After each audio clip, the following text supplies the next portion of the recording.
Hello दोस्तों, स्वागत है आप सभी का आज के इस वीडियो में। दोस्तों, सी लैंग्वेज की सीक्वेंस का यह हमारा 4th एपिसोड है और इस एपिसोड में हम लोग सीखेंगे कि जो सी के अंदर पहला प्रोग्राम, फर्स्ट प्रोग्राम लिखा जाता है वो कैसे लिखा जाता है, राइट। और सी प्रोग्राम का स्ट्रक्चर क्या होता है, मतलब उसके अंदर कौन कौन से बेसिक एलिमेंट्स हैं जो यूज हो रहे होते हैं, राइट। तो इनके बारे में भी बात करेंगे, राइट। तो आइए स्टार्ट करते हैं। तो दोस्तों, आप यहाँ पे देख पा रहे हैं कि मैंने लिखा हुआ है सी का पहला प्रोग्राम, जिसमें आप देख रहे हैं कि लिखा हुआ है हैज़ इंक्लूड stdio.h, राइट। फिर आप देख रहे हैं इंट मेन लिखा हुआ है और यहाँ पे करली ब्रैकेट लगा हुआ है। प्रिंटफ में मैंने हेलो वर्ल्ड लिखा हुआ है और मैंने ये पहला मैसेज डिस्प्ले करने की कोशिश की है इस प्रोग्राम के थ्रू, राइट। फिर आप यहाँ पे कुछ और देख रहे हैं कि स्लैश लिखा हुआ है, single comments, right, single line comment, return 0, multi line comment और इस तरीके से लिखा हुआ, राइट। तो ये मेरा पहला प्रोग्राम है जिसमें हमने डिस्प्ले किया है इस मैसेज को, हेलो वर्ल्ड नाम के मैसेज को हमने डिस्प्ले किया है, राइट। दूसरी बात यह है कि अब इस सी प्रोग्राम के अंदर जो एलिमेंट्स यूज़ हो रहे हैं वो क्या क्या यूज़ हो रहे हैं और उनका एक्चुअली मीनिंग क्या है, वो क्यों यूज़ होते हैं, राइट। इसके बारे में जानते हैं। तो दोस्तों, सबसे पहले आप देखिए इसमें जो यूज़ होने वाला वर्ड है वो आप देख पा रहे हैं कि प्री प्रोसेसर, राइट। क्या लिखा हुआ है? Pre processor. तो ये जो आप देख पा रहे हैं यहाँ पे लिखा हुआ है हैज़ इंक्लूड, क्या लिखा हुआ है? हैज़ इंक्लूड जो लिखा हुआ है दोस्तों यहाँ पे हैज़ इंक्लूड, ये क्या है? ये एक प्री प्रोसेसर है। क्या है? एक प्री प्रोसेसर है, राइट, ठीक है।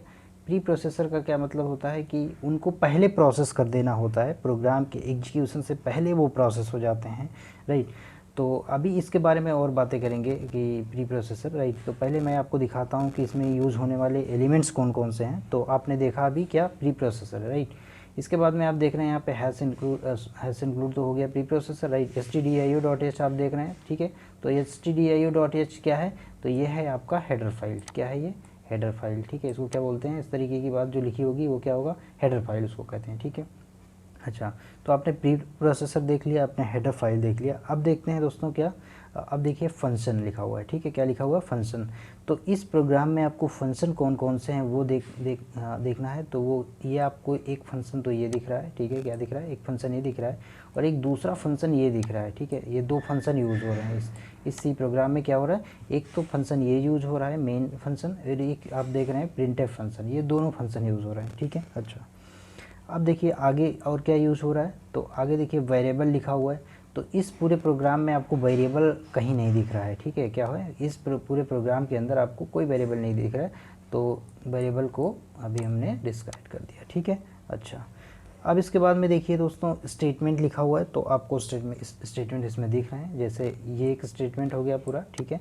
ये आपको एक स्टेटमेंट की तरह दिख रहा है। तो ये दो स्टेटमेंट आपको दिख गए, राइट। तो pre processor, header file, function, variable, statement हो गया, ठीक है। अब इसके बाद में जो आपको दिखाई दे रहा है वो क्या दिखाई दे रहा है? तो कमेंट्स दिखाई दे रहे हैं, ठीक है। क्या दिखाई दे रहे हैं?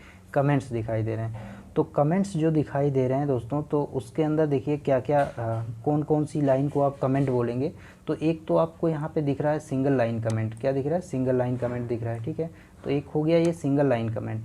दूसरा यहाँ पे आपको दिखाई दे रहा है मल्टी लाइन कमेंट, ठीक है। क्या हो गया? Multi line comment. तो सिंगल लाइन कमेंट और मल्टी लाइन कमेंट, ये दो आपको कमेंट दिख रहे हैं, राइट। तो इन सब की मीनिंग क्या होती है ये हम लोग जानेंगे यहाँ पे कि क्या होता है कमेंट, क्या होता है स्टेटमेंट, क्या होते हैं फंक्शन का क्या मतलब होता है, हेडर फाइल क्या होता है, प्री प्रोसेसर क्या होता है, इन सब के बारे में बात करते हैं, राइट। तो ये जो सारी चीज़ें आपने देखा ये एलिमेंट्स हो गए किसके? सी प्रोग्राम के, ठीक है। क्या हो गए? एलिमेंट्स हो गए सी प्रोग्राम के। तो अब आपको यहाँ पे देखने को क्या मिला, राइट, क्या मिला? तो आपको ये सारी चीज़ें देखने को मिली। प्री प्रोसेसर देखने को मिला, आपको हेडर फाइल देखने को मिला, फंक्शन देखने को मिला, वेरिएबल देखने को मिला, स्टेटमेंट देखने को मिला और कमेंट्स देखने को मिला, राइट। ये सारी चीज़ें आपको देखने को मिली, ठीक है। अच्छा, अब देखिए दोस्तों इसके अंदर क्या हुआ। अब हम लोग बात कर लेते हैं पहले एक एक करके कि प्री प्रोसेसर क्या होता है, हेडर फाइल क्या होता है। तो पहले सबसे पहले बात कर लेते हैं प्री प्रोसेसर की, ठीक है। क्या कर लेते हैं? प्री प्रोसेसर की बात कर लेते हैं कि प्री प्रोसेसर होता क्या है। तो दोस्तों प्री प्रोसेसर जो है प्रोग्राम के अंदर, सी प्रोग्राम के अंदर लिखा हुआ पहला वर्ड होता है, राइट। क्या होता है? सी प्रोग्राम के अंदर लिखा हुआ पहला वर्ड होता है। जैसा कि आप देख पा रहे थे कि लिखा हुआ था हैज़ इंक्लूड, प्रोग्राम के अंदर लिखा हुआ था हैज़ इंक्लूड, ठीक है। तो इसका काम क्या होता है? तो इसका काम ये होता है कि जो हेडर फाइल है उसको प्रोग्राम के अंदर क्या करना, लिंक कर देना, ठीक है, क्या कर देना, प्रोग्राम के अंदर हेडर फाइल को लिंक कर देना, ये काम होता है किसका, प्री प्रोसेसर का, ठीक है। अच्छा, अब देखिए जैसे मैंने उस प्रोग्राम को के अंदर लिखा हुआ था हैश इंक्लूड stdio.h, ठीक है, क्या लिखा था मैंने, हैश इंक्लूड stdio.h, ठीक है। तो इसका क्या मतलब हो गया कि आप ये कंपाइलर को मैसेज भेजिए, ठीक है, क्या कंपाइलर को ये मैसेज भेजिए कि हमें क्या करना है, इस प्रोग्राम को एग्जीक्यूट करने से पहले इस stdio.h फाइल को क्या कर देना है, प्रोग्राम के अंदर इंक्लूड कर देना है, ठीक है, क्या कर देना है, प्रोग्राम के अंदर इस stdio.h नाम के हेडर फाइल को क्या कर देना है, इंक्लूड कर देना है, ठीक है। अच्छा, अब दोस्तों हेडर फाइल क्या होती है, तो हेडर फाइल क्या होती है कि जो ये कलेक्शन है किसका, बिल्ट इन फंक्शंस का, ठीक है, क्या है, हेडर फाइल जो होती है वो कलेक्शन है किसका, बिल्ट इन फंक्शंस का, ठीक है, जो डायरेक्टली हम लोग प्रोग्राम के अंदर यूज़ करते हैं, राइट। तो अगर आप इस प्रोग्राम को देखें, जैसे मैंने यहाँ पे लिखा हुआ है, इस प्रोग्राम के अंदर मैंने क्या लिखा हुआ है, इस मेथड को मैंने या इस फंक्शन को यूज़ किया है, किस फंक्शन को यूज़ किया है, प्रिंटफ फंक्शन को यूज़ किया है, ठीक है, हमने क्या किया है, प्रिंटफ फंक्शन को यूज़ किया है, ठीक है। तो ये प्रिंटफ फंक्शन अब कहाँ से आया, जैसा कि हमने बताया अभी हेडर फाइल के अंदर कि हेडर फाइल जो होता है वो कलेक्शन होता है किसका, फंक्शंस का, ठीक है। तो ये भी एक फंक्शन है और इसके लिए मैंने हेडर फाइल यूज़ किया है क्या, stdio.h, क्या यूज़ किया मैंने, stdio.h। इसका मतलब ये जो फंक्शन है वो कहाँ पे है, इस stdio.h के अंदर लोकेटेड है। तो जब हम इस printf नाम के फंक्शन को यूज़ करना चाहेंगे जो कि डिस्प्ले करने का काम करता है, किसको, क्या डिस्प्ले करने का, स्क्रीन के ऊपर जो मैसेज है वो डिस्प्ले करने का काम करता है। तो इस फंक्शन को जब आप यूज़ करना चाहेंगे प्रोग्राम में तो आपको क्या करना पड़ेगा, तो आपको एक हेडर फाइल यूज़ करनी पड़ेगी और वो हेडर फाइल का नाम क्या है, stdio.h, ठीक है। अब आपको ये बात समझ में आई होगी, ठीक है। तो हम यहाँ पे थे, हमने हेडर फाइल की बात की, तो हमने बताया कि ये कलेक्शन ऑफ क्या है, फंक्शंस है, ठीक है। अच्छा, दूसरी बात ये है कि ये लिखा हुआ है यहाँ पे कि जो स्टैंडर्ड फंक्शंस हैं, ठीक है, जो क्या है, स्टैंडर्ड फंक्शंस हैं, उनके अप्रोप्रिएट कोई हेडर फाइल होती है। जैसे मैंने अभी बताया कि प्रिंटफ फंक्शन है, उसके रेस्पेक्टिव फाइल कौन सी है, तो stdio.h नाम की फ़ाइल है, तो वो फाइल आपको इंक्लूड करनी होती है, राइट। तो जो मेथड आप या फंक्शन आप यूज़ करते हैं उसके रेस्पेक्टिव जो भी हेडर फाइल है वो आपको उस प्रोग्राम के अंदर इंक्लूड करना पड़ता है, ठीक है। अच्छा, नेक्स्ट बात ये है दोस्तों कि हेडर फाइल का एक्सटेंशन होता है क्या, .h, ठीक है, क्या एक्सटेंशन होता है, तो .h आपको देखने को मिलता है, ठीक है। अच्छा, दूसरी बात यह है कि जो सी का प्रोग्राम है, ठीक है, क्या है, सी का जो प्रोग्राम है वो यहीं से स्टार्ट होता है, कहाँ से स्टार्ट होता है, तो वो हेडर फाइल वाले पार्ट से ही स्टार्ट होता है, ठीक है। अच्छा, अब जैसा कि आप देख रहे हैं कि मैंने अभी जस्ट बताया आपको कि प्रिंटफ फंक्शन हमने यूज़ किया है प्रोग्राम के अंदर, ठीक है, क्या यूज़ किया है, प्रिंटफ फंक्शन यूज़ किया है और उसके रेस्पेक्टिव हमने क्या लिखा है, हेडर फाइल यूज़ किया है stdio.h, ठीक है, stdio.h। तो ये जो प्रिंटफ मेथड है वो इस stdio.h नाम के फाइल के अंदर क्या है, लोकेटेड है, ठीक है। अब आपको ये बात समझ में आई होगी। अच्छा, अब दोस्तों बात करते हैं मेन फंक्शन की, ठीक है। मेन फंक्शन क्या होता है कि जो प्रोग्राम है, सी का प्रोग्राम है, वो हर एक प्रोग्राम में ये फंक्शन लिखा होता मिलेगा आपको कि मेन फंक्शन है और हर एक प्रोग्राम में ये लिखा होगा, राइट, क्या होगा, यूज़ होगा। तो इसका यूज़ होने का क्या मतलब है कि अगर ये यूज़ नहीं होता है तो क्या होता है, और यूज़ होता है तो उसका क्या मतलब होता है, राइट। तो दोस्तों अगर सी का प्रोग्राम जो है एक लिखा हुआ है, सी के प्रोग्राम के अंदर लिखा हुआ है मेन मेथड, इसका मतलब कंपाइलर को इंस्ट्रक्शन जाता है कि जो प्रोग्राम का एग्जीक्यूशन है वो आप यहीं से स्टार्ट करिए, ठीक है, क्या करिए, प्रोग्राम का एग्जीक्यूशन यहीं से स्टार्ट करिए, ठीक है। दूसरी बात आप देख पा रहे थे प्रोग्राम के अंदर लिखा हुआ था इंट मेन, राइट, क्या लिखा हुआ था, इंट मेन।